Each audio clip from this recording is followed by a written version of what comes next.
Welcome to Bite at a Time Books, where we read you your favorite classics one bite at a time. My name is Bree Carlile, and I love to read and wanted to share my passion with listeners like you. If you want to know what's coming next and get updates from me, Bree, sign up for our newsletter at biteatatimebooks.com. Be sure to follow the show on your favorite podcast platform so you get all the new episodes. Or you can follow the show on YouTube, where we have playlists for all the stories. We're part of the Bite at a Time Books Productions Network.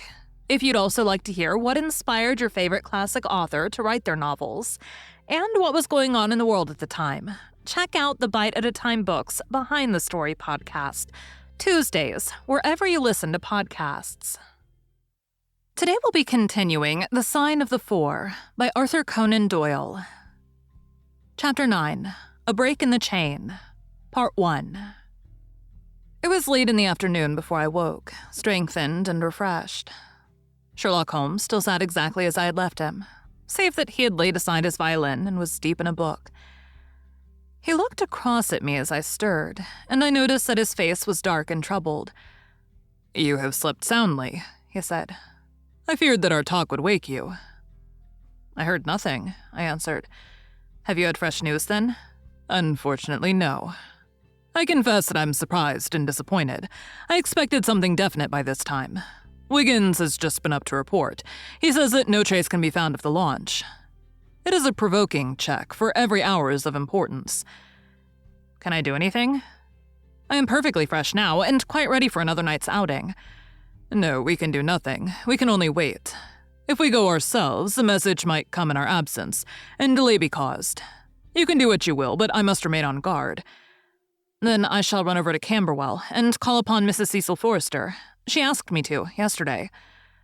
"On Mrs. Cecil Forrester?" asked Holmes, with a twinkle of a smile in his eyes. "Well, of course, Miss Morstan, too. They were anxious to hear what happened." "I would not tell them too much," said Holmes. "Women are never to be entirely trusted, not the best of them." I did not pause to argue over this atrocious sentiment. "I shall be back in an hour or two," I remarked. "All right, good luck. But I say, if you are crossing the river, you may as well return Toby, for I don't think it is at all likely that we shall have any use for him now." I took our mongrel accordingly, and left him, together with a half-sovereign, at the old naturalist's in Pigeon Lane. At Camberwell, I found Miss Morstan a little weary after her night's adventures, but very eager to hear the news. Mrs. Forrester, too, was full of curiosity. I told them all that we had done, suppressing, however, the more dreadful parts of the tragedy. Thus, although I spoke of Mr. Sholto's death, I said nothing of the exact manner and method of it. With all my omissions, however, there was enough to startle and amaze them. "It is a romance!" cried Mrs. Forrester. "An injured lady, $500,000 in treasure, a black cannibal, and a wooden-legged ruffian. They take the place of the conventional dragon or wicked earl. And 2 knight-errants to the rescue," added Miss Morstan, with a bright glance at me. "Why, Mary, your fortune depends upon the issue of the search. I don't think that you are nearly excited enough. Just imagine what it must be to be so rich, and to have the world at your feet." It sent a little thrill of joy to my heart to notice that she showed no sign of elation at the prospect. On the contrary, she gave a toss of her proud head as though the matter were one in which she took small interest. "It is for Mr. Thaddeus Sholto that I am anxious," she said. "Nothing else is of any consequence. But I think that he has behaved most kindly and honorably throughout. It is our duty to clear him of this dreadful and unfounded charge." It was evening before I left Camberwell, and quite dark by the time I reached home. My companion's book and pipe lay by his chair, but he had disappeared. I looked about in the hope of seeing a note, but there was none. "I suppose that Mr. Sherlock Holmes has gone out?" I said to Mrs. Hudson as she came up to lower the blinds. "No, sir, he has gone to his room, sir. Do you know, sir," sinking her voice into an impressive whisper, "I am afraid for his health." "Why so, Mrs. Hudson?" "Well, he's that strange, sir. After you was gone, he walked and walked up and down until I was weary of the sound of his footstep. Then I heard him talking to himself and muttering, and every time the bell rang out, he came on the stairhead with, 'What is that, Mrs. Hudson?' And now he has slammed off to his room. But I can hear him walking away the same as ever. I hope he's not going to be ill, sir. I ventured to say something to him about cooling medicine, but he turned on me, sir, with such a look that I don't know how ever I got out of the room. "I don't think that you have any cause to be uneasy, Mrs. Hudson," I answered. "I have seen him like this before.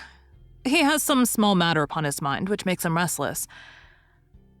I tried to speak lightly to our worthy landlady, but I was myself somewhat uneasy when through the long night I still from time to time heard the dull sound of his tread, and knew how his keen spirit was chafing against this involuntary inaction. At breakfast time, he looked worn and haggard, with a little fleck of feverish color upon either cheek. "You are knocking yourself up, old man," I remarked. "I heard you marching about in the night." "No, I could not sleep," he answered. "This infernal problem is consuming me. It is too much to be balked by so petty an obstacle when all else has been overcome. I know the men, the launch, everything, and yet I can get no news. I have set other agencies at work and used every means at my disposal. The whole river has been searched on either side, but there is no news, nor has Mrs. Smith heard of her husband. I shall come to the conclusion soon that they have scuttled the craft, but there are objections to that. Or that Mrs. Smith has put us on a wrong scent. No, I think that may be dismissed. I had inquiries made, and there is a launch of that description. Could it have gone up the river? I've considered that possibility too, and there is a search party who will work up as far as Richmond. If no news comes today, I shall start off myself tomorrow and go for the men rather than the boat. But surely we shall hear something." We did not, however. Not a word came to us either from Wiggins or from the other agencies. There were articles in most of the papers upon the Norwood tragedy. They all appeared to be rather hostile to the unfortunate Thaddeus Sholto. No fresh details are to be found, however, in any of them, save that an inquest was to be held upon the following day. I walked over to Camberwell in the evening to report our ill success to the ladies, and on my return I found Holmes dejected and somewhat morose. He would hardly reply to my questions, and busied himself all evening in an abstruse chemical analysis which involved much heating of retorts and distilling of vapors, ending at last in a smell which fairly drove me out of the apartment. Up to the small hours of the morning, I could hear the clinking of his test tubes, which told me that he was still engaged in his malodorous experiment. In the early dawn, I woke with a start, and was surprised to find him standing by my bedside, clad in a rude sailor dress with a pea jacket, and a coarse red scarf round his neck. "I'm off down the river, Watson," said he. "I've been turning it over in my mind, and I can see only one way out of it. It is worth trying at all events." "Surely I can come with you then," said I. "No, you can be much more useful if you will remain here as my representative. I am loath to go, for it is quite on the cards that some message may come during the day, though Wiggins was despondent about it last night. I want you to open all notes and telegrams and to act on your own judgment if any news should come. Can I rely upon you?" "Most certainly." "I'm afraid that you'll not be able to wire for me, for I can hardly tell yet where I may find myself. If I am in luck, however, I may not be gone so very long. I shall have news of some sort or other before I get back." I had heard nothing of him by breakfast time. On opening the Standard, however, I found that there was a fresh allusion to the business, with reference to the Upper Norwood tragedy. It remarked, "We have reason to believe that the matter promises to be even more complex and mysterious than was originally supposed. Fresh evidence has shown that it is quite impossible that Mr. Thaddeus Sholto could have been in any way concerned in the matter. He and the housekeeper, Mrs. Burnstone, were both released yesterday evening. It is believed, however, that the police have a clue as to the real culprits, and that is being prosecuted by Mr. Ethelney Jones of Scotland Yard with all his well-known energy and sagacity. Further arrests may be expected at any moment." That is satisfactory so far as it goes, thought I. Friend Sholto is safe at any rate. I wonder what the fresh clue may be, though it seems to be a stereotyped form whenever the police have made a blunder. I tossed the paper down upon the table, but at that moment, my eye caught an advertisement in the agony column. It ran this way: "Lost. Whereas Mordecai Smith, boatman, and his son Jim left Smith's Wharf at or about 3 o'clock last Tuesday morning in the steam launch Aurora, black with 2 red stripes, funnel black with a white band. The sum of £5 will be paid to anyone who can give information to Mrs. Smith at Smith's Wharf or at 221B Baker Street, as to the whereabouts of the said Mordecai Smith and the launch Aurora." This was clearly Holmes's doing. The Baker Street address was enough to prove that. It struck me as rather ingenious, because it might be read by the fugitives without their seeing it more than the natural anxiety of a wife for her missing husband. It was a long day. Every time that a knock came to the door, or a sharp step passed in the street, I imagined that it was either Holmes returning or an answer to his advertisement.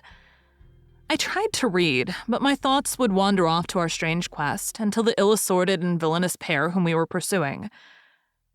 Could there be, I wondered, some radical flaw in my companion's reasoning? Might he be suffering from some huge self-deception? Was it not possible that his nimble and speculative mind had built up this wild theory upon faulty premises? I had never known him to be wrong. And yet, the keenest reasoner may occasionally be deceived. He was likely, I thought, to fall into error through the over-refinement of his logic. His preference for a subtle and bizarre explanation when a plainer and more commonplace one lay ready to his hand. Yet on the other hand, I had myself seen the evidence, and I had heard the reasons for his deductions. When I looked back on the long chain of curious circumstances, many of them trivial in themselves, but all tending in the same direction, I could not disguise from myself that even if Holmes's explanation were incorrect, the true theory must be equally outré and startling. Thank you for joining Bite at a Time Books today, while we read a bite of one of your favorite classics. Again, my name is Bree Carlile, and I hope you come back tomorrow for the next bite of The Sign of the Four. Don't forget to sign up for our newsletter at biteatatimebooks.com. You can check out the show notes or our website, biteatatimebooks.com, for the rest of the links for our show. We'd love to hear from you on social media at Bite at a Time Books.